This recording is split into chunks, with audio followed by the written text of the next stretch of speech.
স্বামী স্ত্রীর সম্পর্কটা কেমন জানেন? স্বামী স্ত্রীর সম্পর্কটা হচ্ছে হাত আর চোখের মতো। হাত ব্যথা পেলে চোখ দিয়ে পানি ঝরে, আবার চোখ দিয়ে পানি ঝরলে হাত সেই পানি মুছে দেয়, ঠিক কিনা? স্বামী আর স্ত্রীর সম্পর্কটা এরকম হবে, হাত আর চোখ। হাত কেটে গেলে চোখ দিয়ে পানি পড়ে, আবার চোখ দিয়ে পানি পড়লে হাতই ওই পানি মুছে দেয়। সম্পর্কটা এরকম থাকার দরকার আছে না নাই? আছে। আল্লাহ তাআলা স্বামী স্ত্রীর সম্পর্ককে কোরআনে পোশাকের সাথে তুলনা করেছেন। ড্রেস, কস্টিউম, পোশাক। আওয়াজ করে বলেন, কিসের সাথে তুলনা করেছেন? পোশাক। কেন পোশাকের সাথে তুলনা করলেন? কারণ পোশাক মানুষের লজ্জাস্থানের হেফাজত করে। ইট কভারস আওয়ার প্রাইভেটস।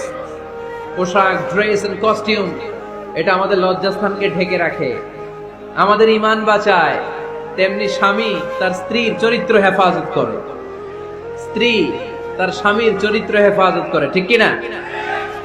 এজন্য আল্লাহ তাআলা মেটাফরিক্যালি, রূপক ভাবে স্বামী স্ত্রীকে পোশাকের সাথে তুলনা করেছেন।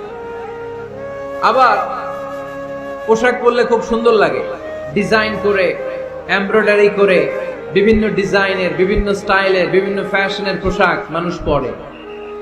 পোশাক পরলে মানুষের শ্রী বর্ধিত হয়, সৌন্দর্য বেড়ে যায়।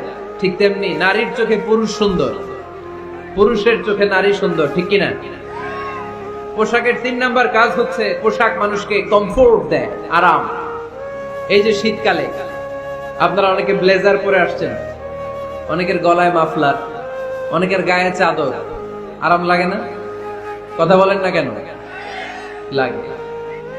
আবার গ্রীষ্মকালে এই মাফলার পরে কেউ বের হয়? চৈত্র মাসে নীলফামারীতে জ্যাকেট পরেন কে কে দেখি? পরেন না। এর কারণ চৈত্র মাসে পাতলা কাপড় পরতে হয়, কটনের, সুতির কাপড়। শীতকালে মোটা কাপড় আরাম লাগে, দেহটাকে প্রশান্ত করে দেয়। আবার গরমকালে সুতির, কটনের পাতলা কাপড় পরলে দেহটারে প্রশান্ত করে দেয়। ঠিক তেমনি স্ত্রী যখন স্বামীর সান্নিধ্য পায়, এই লাইটটা অফ থাকলে ভালো, অফ, এই লাইটটা অফ, পারলে এটাও অফ।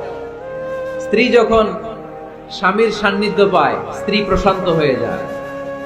আবার স্বামী যখন স্ত্রীর সংস্পর্শ পায়, স্বামীর অন্তরটারে প্রশান্ত করে দেয় কে? এজন্য আল্লাহ তাআলা নারীকে বলেছেন, নারী তোমরা হচ্ছে পুরুষের পোশাক।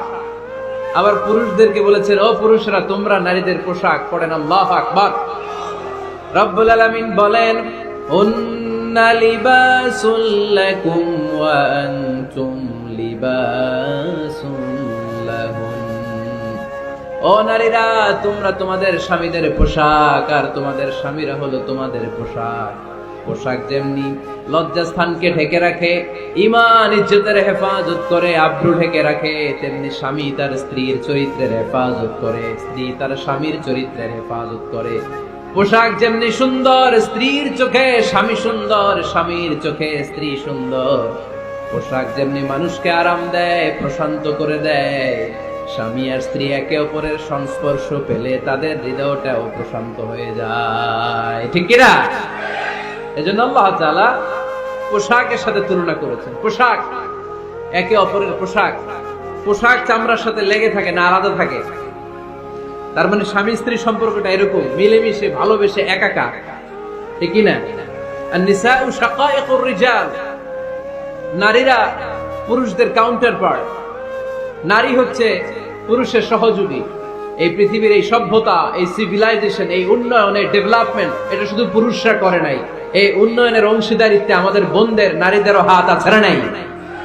এজন্য কাজী নজরুল বলেছেন, এ বিশ্বে যা কিছু সুন্দর চিরকল্যাণকর, অর্ধেক তার করিয়াছে নারী, অর্ধেক তার নর। চিল্লায় বলেন ঠিক কিনা? এজন্য এই মহাবিশ্বের এই সভ্যতায় আপনাদের যেমনি অবদান, আমাদের বোনদেরও অবদান আছে না নাই? স্বামী স্ত্রী এই দুজন মিলে এই বিশ্ব সভ্যতা তৈরি হয়েছে। এজন্য দুজনের মধ্যে সম্পর্ক হবে পোশাকের মতো। পোশাক যেমনি দেহের সাথে লেগে থাকে, স্বামী স্ত্রীর মধ্যে এরকম সুসম্পর্কের দরকার আছে না নাই?